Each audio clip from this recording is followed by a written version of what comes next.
Buenas tardes. El texto que nos correspondió a nosotros para abordar el tema de síntesis fue el estudio sobre los alcaloides de la narciclasina, síntesis total de la narciclasina y pancreatistanina. La narciclasina proviene de la familia de los alcaloides Amaryllidaceae, las cuales tienen aproximadamente 1100 especies pertenecientes a 85 géneros. Generalmente se dan en climas tropicales y subtropicales. Presentan propiedades biológicas y farmacéuticas como la actividad analgésica, actúan como inhibidores reversibles, son utilizados para el tratamiento de Alzheimer, ya que mejoran la función cognitiva en fase leve o moderada, para la inhibición de síntesis de proteínas en las células eucariotas, como inhibidor de la polimerasa de DNA. Pues en este texto nos vamos a enfocar sobre la síntesis de la narciclasina. La narciclasina se extrae y se aísla el Narcisota Z, o comúnmente conocido como el lirio sagrado chino. Básicamente lo que se realiza es una extracción del mucílago del lixiviado de los bulbos. Los bulbos son órganos subterráneos que poseen algunas plantas que se ocupan de almacenar los nutrientes de reserva durante las épocas frías del año, para que estas los usen durante la primavera o el verano.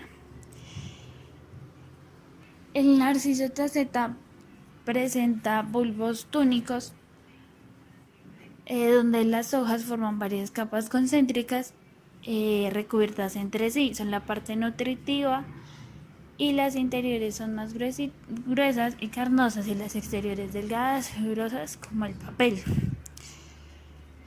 Primer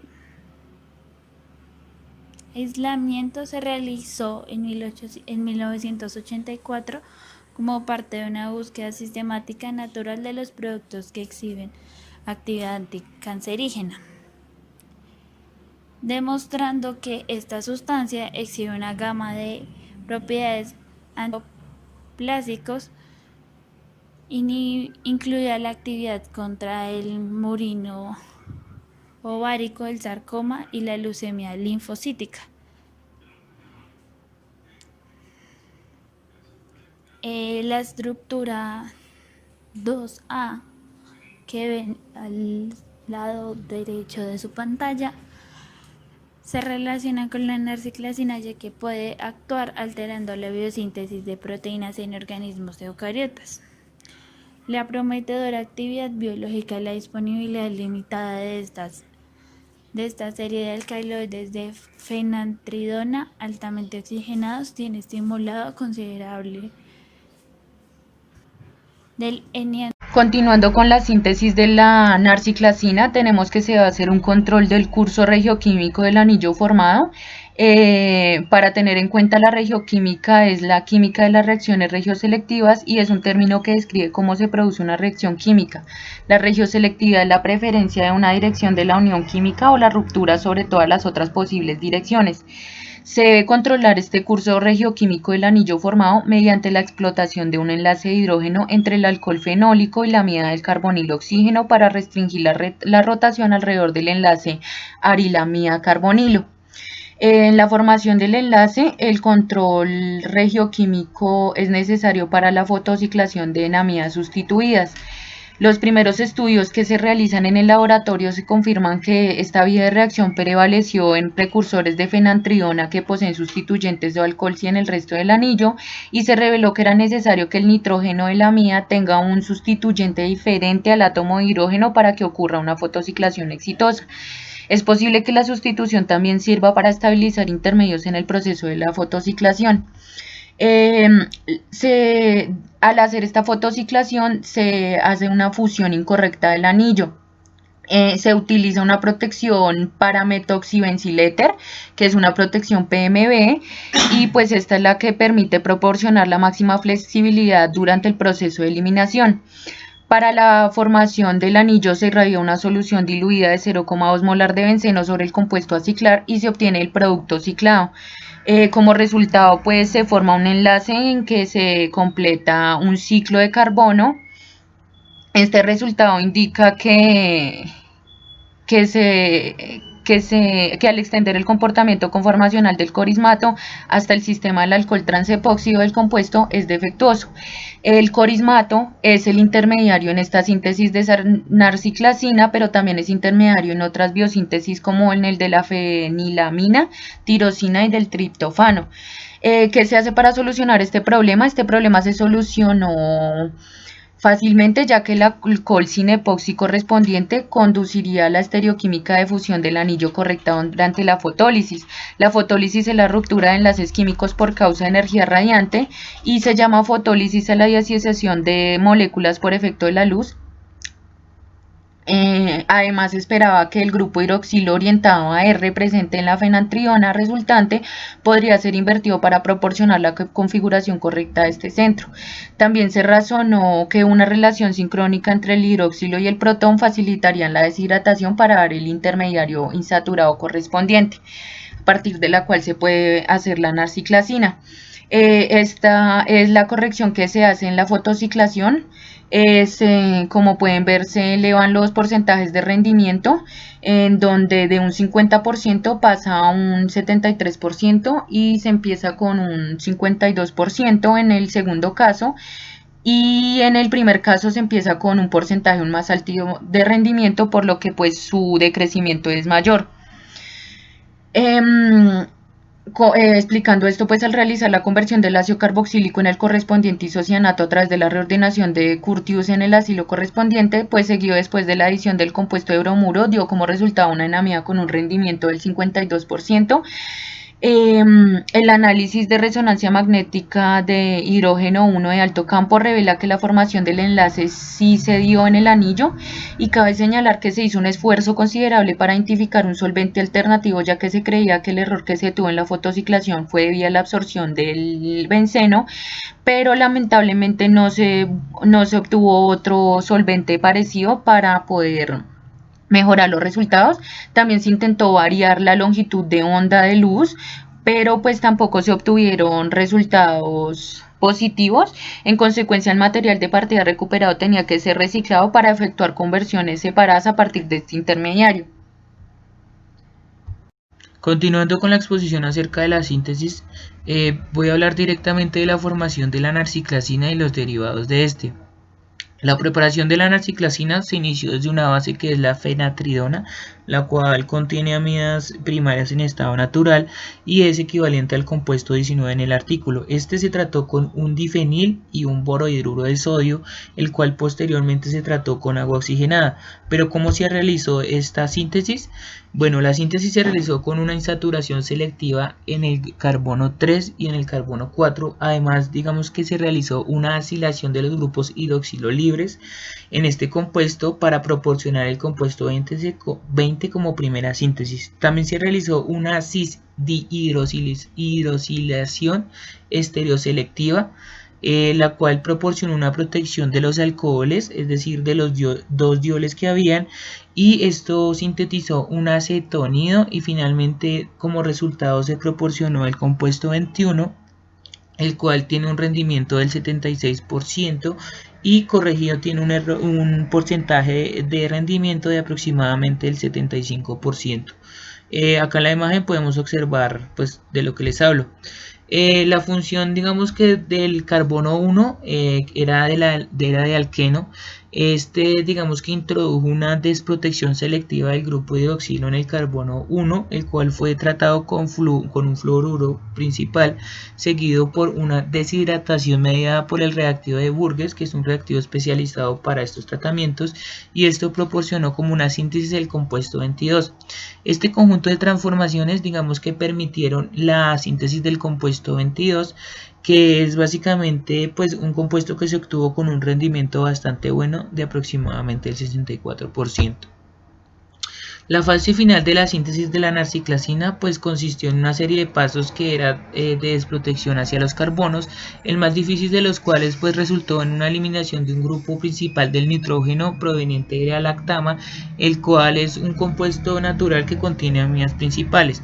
Varios de los métodos oxidativos usuales para este proceso fallaron, pero entonces se empezó a utilizar un proceso pues que hasta la fecha es bastante intrigante, ya que es una eliminación selectiva de las amidas existentes en la estructura. Este proceso fue ideado por Williams y demostró que el compuesto 23 se puede sintetizar a partir de esto. Después, a partir de esto se demostró que la saponificación es exitosa, ya que los acetatos del compuesto 21, el que fue el que él proveía en el 23, produjo un tratamiento resultante con exceso de oxígeno seco y proporcionó una amida libre después del tratamiento, lo que permitió continuar con la síntesis de la narciclasina. Ya pues como tal, la hidrólisis ácida de rutina del acetonido que dio narciclasina en un rendimiento global de aproximadamente el 33%, resultando en un rendimiento bueno, ya que a partir del 30% pues se puede denominar como un buen rendimiento.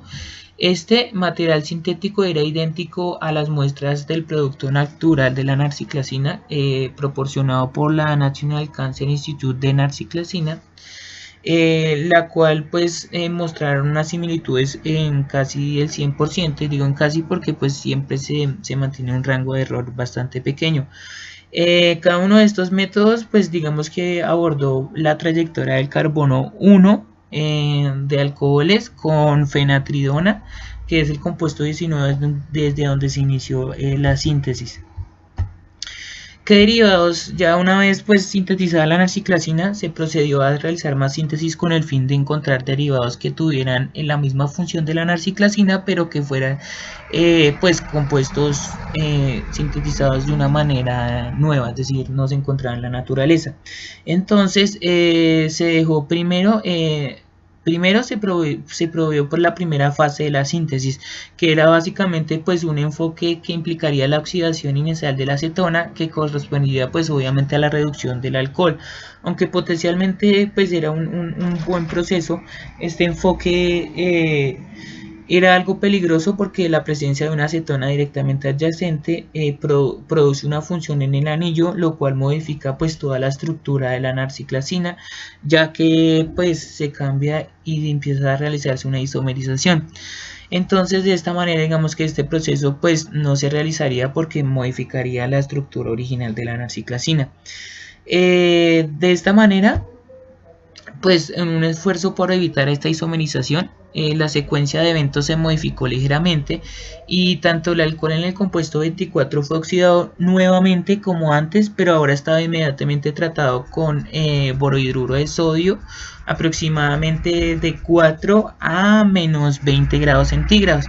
Esta acción resultó bastante exitosa y proporcionó el alcohol deseado, es decir, se eliminaron los alcoholes necesarios y quedaron los que pues funcionales para seguir sintetizando.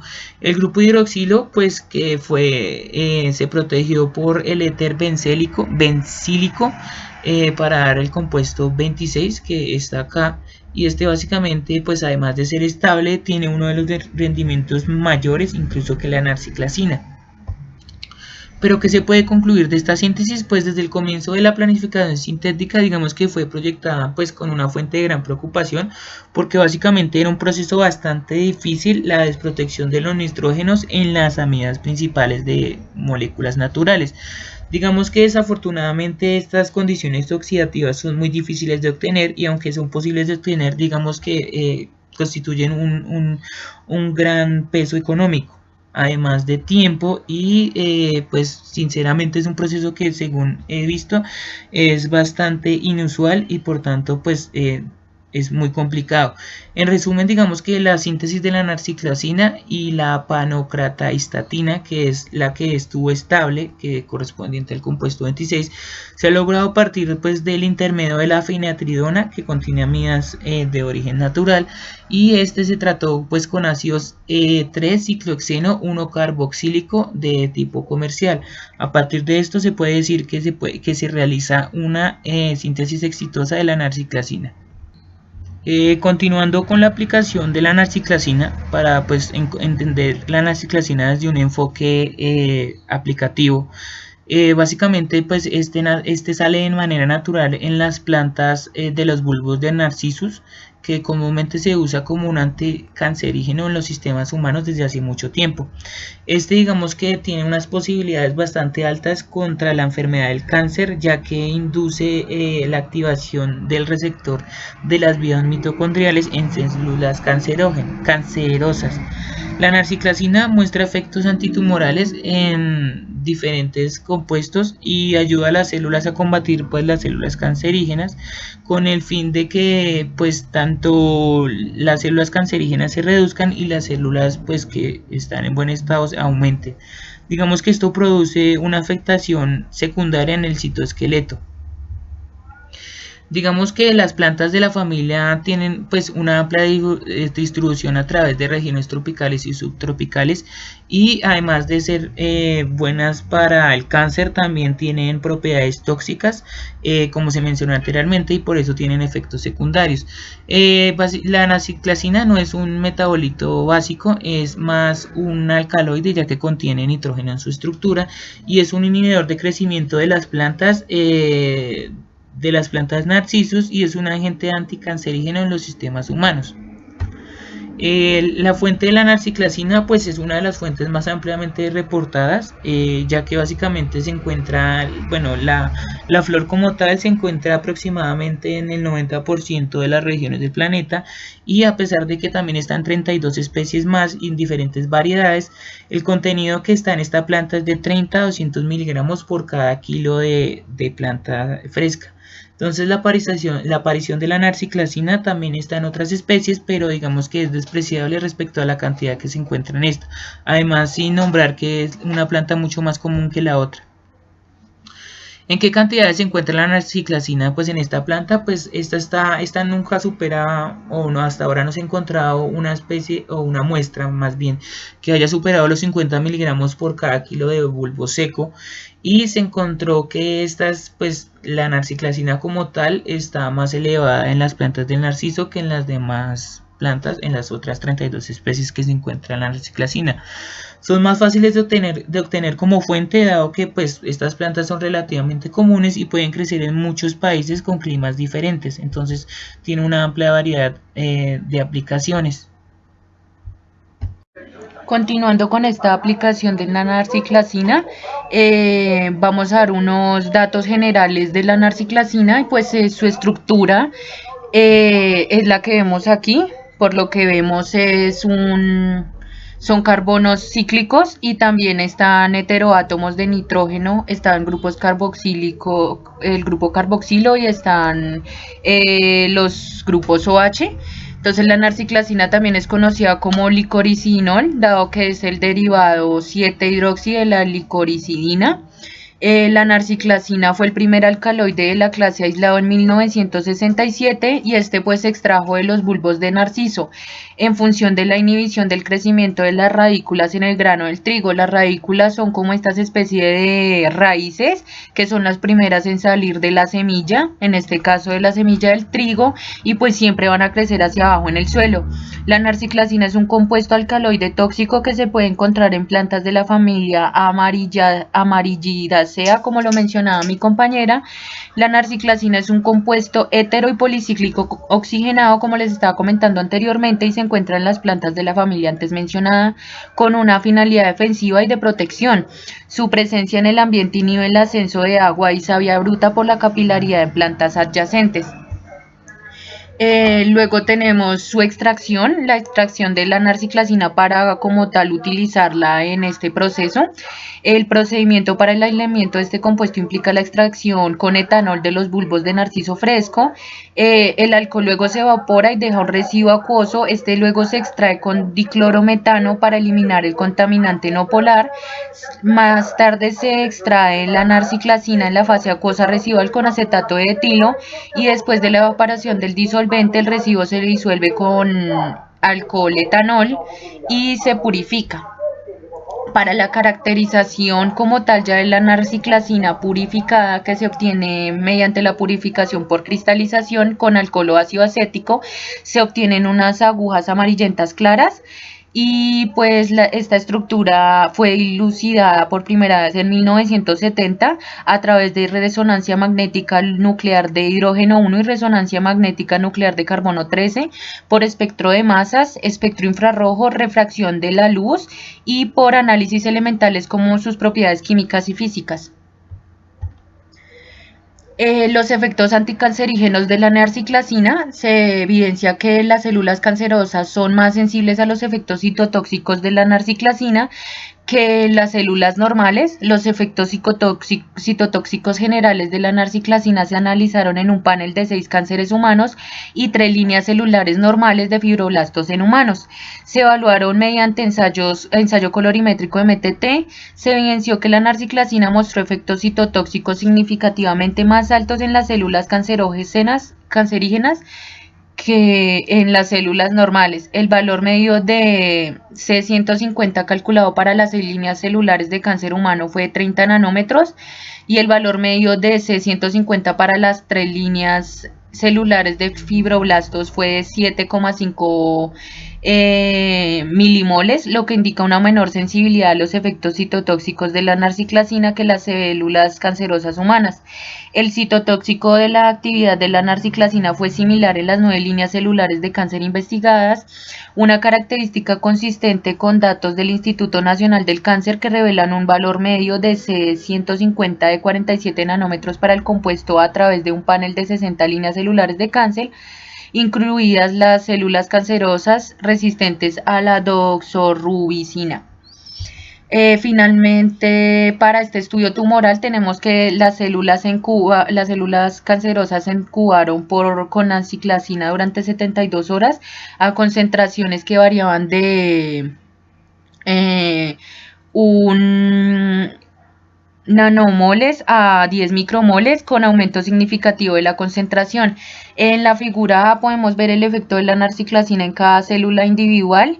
Tenemos las de abajo que son las 6 células cancerosas o los 6 patrones de células cancerosas que se analizaron y las 3 de arriba son las células normales utilizadas en los fibroblastos de los humanos. En la figura B se puede analizar la media de la narciclasina contra las 6 líneas de células tumorales en comparación con la media de las 3 líneas celulares normales.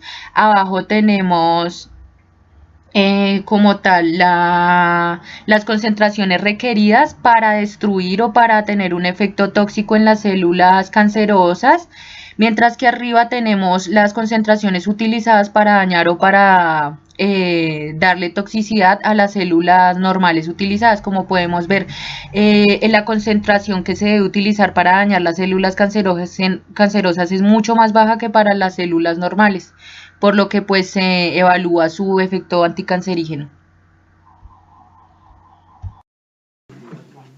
De amarillidaceae introduzca la apoptosis, la vida mitocondrial y la vida del receptor de muerte. En las células MCF7, una incubación dura 18 horas con narciclasina de 1 milímetro conduce a una disminución severa en potencial de membrana mitocondrial. También se libera de las mitocondrias al citoplasma, lo que indica que la narciclasina causa una pérdida íntegra de la membrana externa de la mitocondria. En las células del carcinoma de próstata, aunque se observa una disminución en la En el potencial de la membrana mitocondrial, la magnitud de la disminución se redujo en comparación con la de las células MCF7. Además, no hay liberación de CITC y se observa que después de 24 horas de incubación se observó después de 24 horas de incubación con narciclasina. Cuando la narciclasina se incubó a concentraciones de hasta 10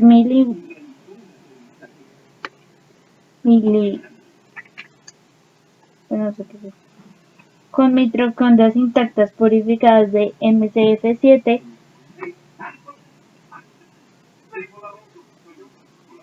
no logró activar la permeabilización de la membrana externa mitocondrial o la liberación de CITC.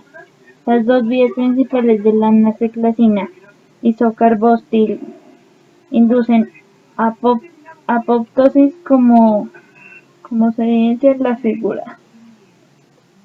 La narciclasina muestra efectos antitumorales tanto en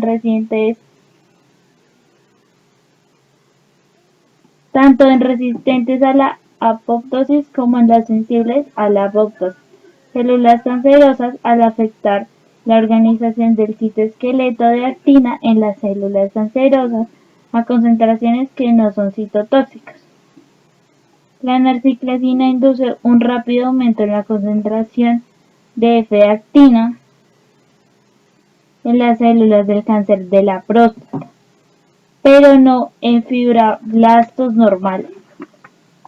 Este fuerte aumento de la concentración de la F-actina puede en su vez endurecer el citoesqueleto de actina y por lo tanto perjudicar la proliferación celular como la migración. El aumento inducido por narciclasina en F-actina se asocia a una modificación dramática en los niveles de expresión de serina y treonina fosfoproteína. Además, como se modificó la expresión o actividad de la cofilina controlada por la fosforilación, está asociada con la dinámica de actina, que a su vez están asociadas con la proliferación y migración normal de células cancerosas. Se han investigado y observado el tratamiento con narciclasina que aumenta de manera significativa y rápida la fosforilación de cofilina. Por último, la narciclasina, cuyos efectos antitumorales se han evidenciado en la medicina tradicional milenios atrás, podría representar un arma novedosa contra muchos tipos de cáncer, incluidos los cánceres resistentes a la apoptosis asociados con pronósticos tristes, ya que el compuesto deteriora la organización del citoesqueleto y el citoesqueleto de actina está implicado tanto en la proliferación celular como en la célula y en la migración, incluyendo el proceso metatastásico. Finalizando con la exposición acerca de las aplicaciones de la narciclasina, podemos concluir que ha desempeñado un papel importante en el tratamiento del cáncer, además que presenta una alta citotoxicidad y selectividad contra una amplia variedad de líneas celulares tumorales en comparación con las células normales. Además, esta disuelve los efectos antitumorales en las células cancerosas que tienden a ser resistentes, además las vuelve sensibles alterando la organización de su cicloesqueleto. Por tanto, la narciclasina es un medicamento efectivo contra el tratamiento contra el cáncer. Muchísimas gracias.